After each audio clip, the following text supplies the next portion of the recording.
গত ভিডিওতে আমরা দেখাইছিলাম এই তাবিজ কেটে কবুতরটা আমরা বলছিলাম এই পর্বতে আমরা পরবর্তী পর্বতে তাবিজ কেটে আপনাদের দেখাবো, সেই জন্য আমরা এই যে তাবিজ কাটতেছি। কোনো ধরো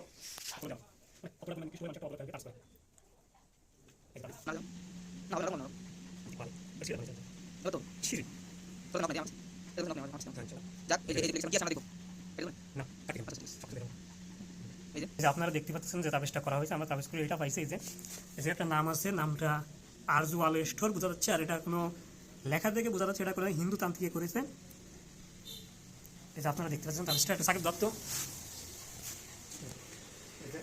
তাবিজটা করে আপনাদের দেখালাম। তো তাবিজ দেখালাম, তাবিজে লেখা আছে আরজু আল স্টোর। তাই আপনি যদি ভিডিওটা দেখেন বা আপনার পর্যন্ত ভিডিও যায়, এরকম অনেক দোকান আছে, ঠিক আছে, মানুষও আছে, তার ভিতরে আপনি একটু সতর্ক থাকবেন। এটা হয়তো তার ব্যবসার কোনো কাজে ক্ষতিগ্রস্ত হয়েছে বা তার কোনো বাদ মারা হয়েছে, যেহেতু এখানে স্টোর লেখা, যেহেতু ব্যবসার জন্যই মনে হয়তো তার ক্ষতিগ্রস্ত করতে চাইছে কেউ। এই তাবিজ আর হচ্ছে সেই কবুতরটা কি বলবে, না আমার কিছু বলার নেই। আপনাদের মতামত আপনারা কমেন্ট বক্সে জানাবেন।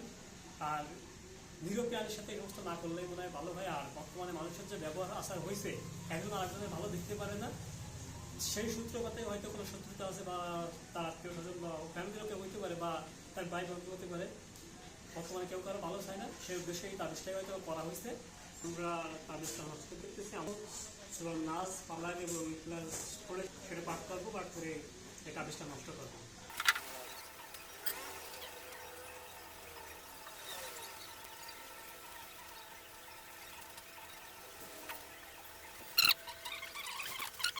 এই যে তাবিজ, এই যে এখন আমরা পানিতে ফেলে দিচ্ছি। এই যে তাবিজ পানিতে ফেলাই দেওয়া হলো। আপনারা আপনাদের মূল্যবান মতামত আমাদের জানাবেন। সমস্ত প্রসেস আপনাদের দেখালাম। ধন্যবাদ, আশা করি। আল্লাহ হাফেজ, আসসালামু আলাইকুম।